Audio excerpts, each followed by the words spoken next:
حي على الفلاح.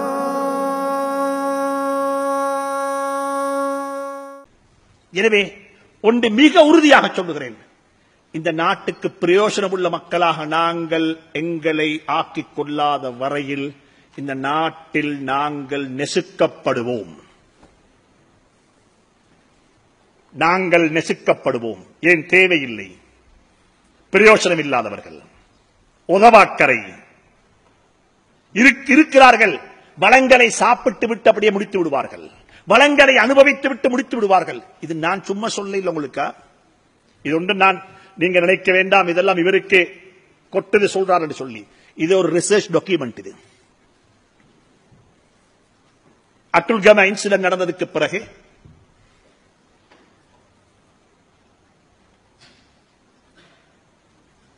எங்களை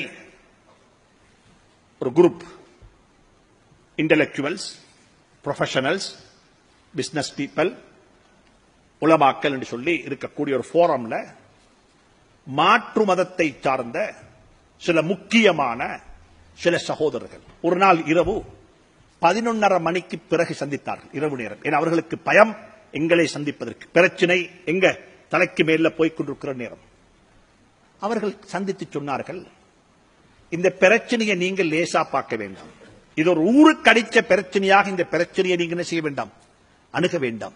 இந்த பிரச்சனைக்கு பின்னால் இருக்கக்கூடிய பின்புலம் என்ன, சயின்டிபிக்கல் விஞ்ஞான பூர்வமாக ஒரு இது டாக்குமெண்டாக வர வேண்டும் என்று சொல்லி சொன்ன சந்தர்ப்பத்தில் அங்கிருந்தவருடைய கண் தரப்பட்டது. எஸ், இது கட்டாயம் செய்யப்பட வேண்டும். அப்ப யார்கிட்ட கொடுக்கிறது? இதை யாரு செய்யணும்? எங்களை பத்தி நாங்கத்தான் ரிசர்ச் பண்ணணும். எங்களை பத்தி யார் ரிசர்ச் பண்ணணும்? நாங்கத்தான் பண்ணணும். தேடி பார்த்தா முஸ்லீம்களை பத்தி ரிசர்ச் பண்றதுக்கு முஸ்லீம்கள் ஒரு அமைப்புண்டு இல்ல, ஹிஸ்டரியும் இல்ல, ஆய்வும் இல்ல, அட்ரஸும் இல்ல, இருப்பிடமும் இல்ல. ரிசர்ச் உண்டு. எங்களை பத்தி நாங்க யாரு, எங்கள்கிட்ட பலகீனம் என்ன, எங்களுடைய ஸ்ட்ரென்த் என்ன, எங்களுக்கு இருக்கிற த்ரெட் என்ன, இதை பத்தி ஆய்வு செய்வதற்கு ஒரு போதுமான பொடி எங்கள்கிட்ட இல்ல என்ற முடிவுக்கு தான் வந்தார்கள். அப்ப யாரை பிடிச்சுவோம்? ஒரு ஏஜென்சி, மாற்று மதத்தை சார்ந்த சகோதரர்கள். அவர்களை அணுகி அவர்கள் நியாயமான ரிசர்ச், எல்டிடி அந்த பயங்கரவாத யுத்தத்துக்கு பின்னால இந்த நாட்டில் பல வகையான ரிசர்ச் செஞ்சிருக்கிறாங்க. அவங்களோட கையில் இதை பாரம் கொடுத்தோன்னே அவங்க இதுக்கு 700,000 ரூபீஸ், 7 லட்சம் ரூபாய் சார்ஜ் பண்ணினாங்க. அது ஒரு சகோதரர் கொடுத்தாரு, உடனே கொடுத்தாரு. இந்த டாக்குமெண்ட் கண்டிஷன் என்ன தெரியுமா? ஒரு அக்ரிமெண்ட் என்ன சொன்னால், இந்த ரிசர்ச் அவங்க செஞ்சு எங்களுக்கு அவர்கள் பிரசன்ட் பண்ணணும். ஒரு 100 பேர் கொண்ட ஒரு சபையில இந்த டாக்குமெண்ட் என்ன செய்யணும், பிரசன்ட் பண்ணணும். சரி, டன். டேட் டைம் எல்லாம் வச்சாச்சு. இத்தனாம் தேதிக்கு முந்தி இது செஞ்சிருப்போம். பெரிய ஒரு டாஸ்க். யாழ்ப்பாணத்திலிருந்து ஹம்பந்தட்ட வரைக்கும் இடப்பட்ட பிரதேசங்கள்ல இவர்கள் டிராவல் பண்ணி ஒவ்வொருத்தட்ட ஒப்பீனியன் எடுக்கணும். ஆய்வு என்று சொன்னா வெறுமனே புத்தகத்தை பார்த்து ஆய்வு செய்ய முடியாது. இந்த ஆய்வு ஒரு ஃபீல்ட் விசிட்டாகத்தான் அமையும். அப்படின்னு சொல்லி அவர்கள் இந்த ஆய்வெல்லாம் செஞ்சு முடிச்சிட்டு வந்து எங்களை சந்தித்தார்கள். சந்தித்த நேரத்தில் இவங்க ஒரு கொஞ்சம் இவங்களுடைய பேச்சில சின்ன ஒரு மாத்தம். என்ன மாத்தம் தெரியுமா? டாக்குமெண்ட் தாரோம், பிரசன்ட் பண்ணலாம். டாக்குமெண்ட் தாரோம், என்ன செய்ய முடியாது. அப்ப இல்ல, நீங்க பிரசன்ட் பண்ணணும். இல்ல, பிரசன்ட் பண்ணல எங்களுக்கு, நீங்க பாத்துக்கோங்க. நாங்க உங்களுக்கு இதை டாக்குமெண்ட் ஆகத்தாரோம், பிரசன்டேஷன் ஆகத்தாரோம். எங்கள்கிட்ட மக்கள் தந்த 248 பேர் தந்த வாய்ஸ் கட் எங்கள்கிட்ட இருக்கு, அதைத்தாரோம். இதெல்லாம் போட்டு பாத்துக்கோங்க, இது எங்களுக்கு பிரசன்ட் பண்ணு. அப்ப நாங்க துருவி துருவி கேட்டு சொன்னோம், இல்ல பிரசன்ட் பண்ணலாம். இல்ல, மக்கள் சொன்ன கருத்துக்களை எல்லாம் உங்களோட முகத்தை பார்த்து எங்களுக்கு சொல்லலாம். மக்கள் உங்களை பத்தி சொன்ன கருத்துக்களை எல்லாம் எங்களுக்கு என்ன செய்ய முடியாது, உங்கள்கிட்ட சொல்லலாது. எங்களுக்கு வெக்கம். எப்படி சொல்றது? நனவுகள் சொல்லி இருந்தா நாங்க பெருமையா சொல்லுவோம். ஆஹா. அப்ப அங்கிருந்த ஒருத்தர் சொன்னார், இல்ல நாங்க ஒரு கேன்சர் நோயாளி.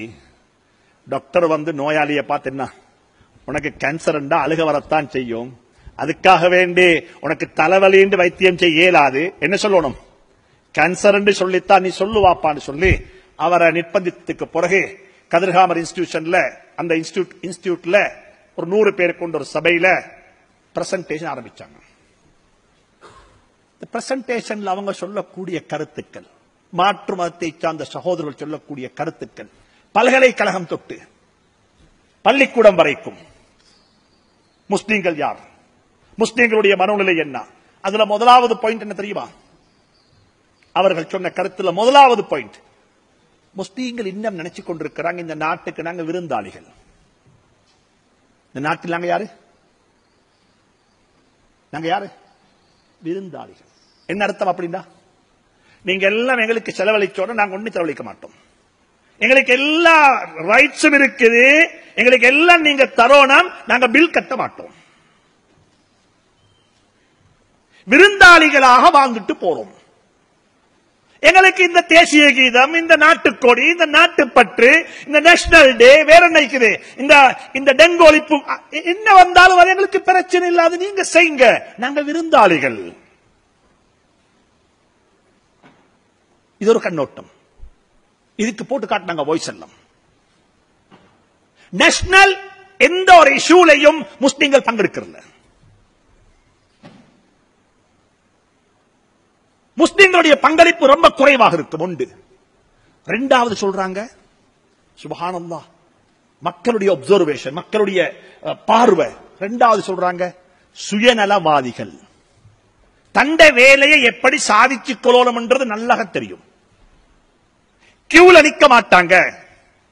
எங்க நிக்க மாட்டாங்க? கியூல நிக்க மாட்டாங்க. தண்ட சமூகம் என்று வந்தா அரவணைத்துக் கொள்வார்கள்.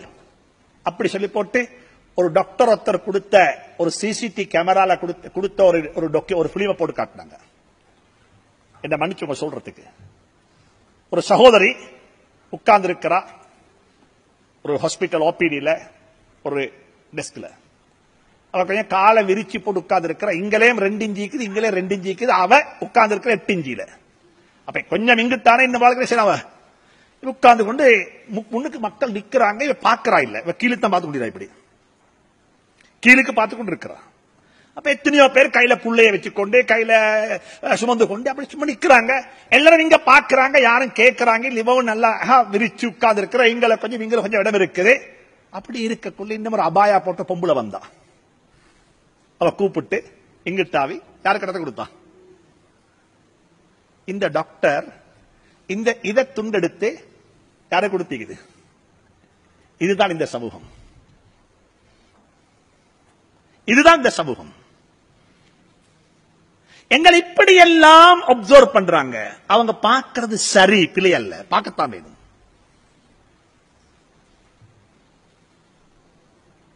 நாங்க சமூகத்துக்கு என்ன செஞ்சிருக்கிறோம்? தயவு செஞ்சு சொல்றேன், அன்பு சகோதர சகோதரிகளே, இந்த நாடு உங்களுக்கு என்ன செலவழிக்கிறதோ, செலவழித்துக் கொண்டிருக்கிறதோ, அதை இந்த நாட்டுக்கு திருப்பி கொடுத்து விட்டு மொத்தாகுங்கள். Please pay back. இதை திருப்பி கொடுங்க. எங்கட மனசாட்சி ஒன்றுக்கு நாங்க சொல்லணும், எஸ் நீங்க என்ன உருவாக்கினீங்க, நான் இந்த நாட்டுக்கு அட் வேல்யூ பண்ணியிருக்கிறேன், என்னுடைய சேவையினால் இந்த நாடு வளர்ந்திருக்கிறது, என்னுடைய சேவையினால் இந்த நாட்டுக்கு சேவை செய்யப்பட்டிருக்கிறது, என்னுடைய சேவையினால் இந்த நாடு உயர்வு கண்டிருக்கிறது என்ற நிலைக்கு எங்களுடைய மனம் திருப்தி அடைய வேண்டும். நான் எல்லாருக்கும் சொல்றேன், பிளீஸ். நாங்க செல்வந்தர்களுக்கு சொல்றோம், நீங்க சம்பாதிக்கிறதுல ஜகாத்து மட்டுமல்ல கொடுக்கணும். ஜகாத்து 2.5%. அது குறிப்பிட்ட இடத்துல கொடுக்கணும், குறிப்பிட்ட பணத்துல கொடுக்கணும், குறிப்பிட்ட ஆட்களுக்கு கொடுக்கணும். இடமும் குறிப்பிடப்பட்டிருக்கிறது. கொழும்புல உள்ள ஜகாத் எங்க கொடுக்கணும்? கொழும்புல. கண்டி ஜகாத்து கண்டியில, யாழ்ப்பாணத்துடைய ஜகாத்து யாழ்ப்பாணத்துல, குறிப்பிட்ட இடத்துல குறிப்பிட்ட பணத்துல, எல்லா பணத்திலையும் அல்ல. காணி, பூமி, வீடு, வாசல், வேற என்ன வாகனம், கையில் உள்ள ஜுவல்லரி, இதுக்கெல்லாம் ஜகாத் இல்ல. ஜகாத்ன்றது குறிப்பிட்ட பணத்துக்கு, குறிப்பிட்ட இடத்தில், குறிப்பிட்ட பணத்தில், குறிப்பிட்ட சில நபர்களுக்கு கொடுக்கப்படக்கூடியதுதான் என்ன? ஜகாத். ஜகாத்தை கொண்டு மட்டுமல்ல, நாங்க யாருக்கு சொல்றோம்? உங்களுக்கும் சொல்லுகிறோம். உங்களுக்கும் சொல்லுகிறோம்.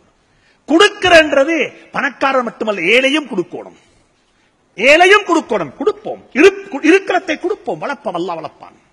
எனவே இந்த நிலை தான் சமூகத்தில் வர வேண்டும். இந்த மாற்றம் சமூகத்தில் வரும் என்றிருந்தால் சமூகம் இன்ஷா அல்லாஹ் வளர்ந்து மேல வந்துடும். நான் அசருக்கு மகரிபுக்கு முன்னால் நடந்த ஒரு கூட்டத்தில் சொன்னேன், ஒரு சமூகத்துடைய மேம்பாட்டுக்கு மூணு பேருடைய பங்களிப்பு இருக்குது, 3 வகுப்பாருடைய பங்களிப்பு இருக்குது.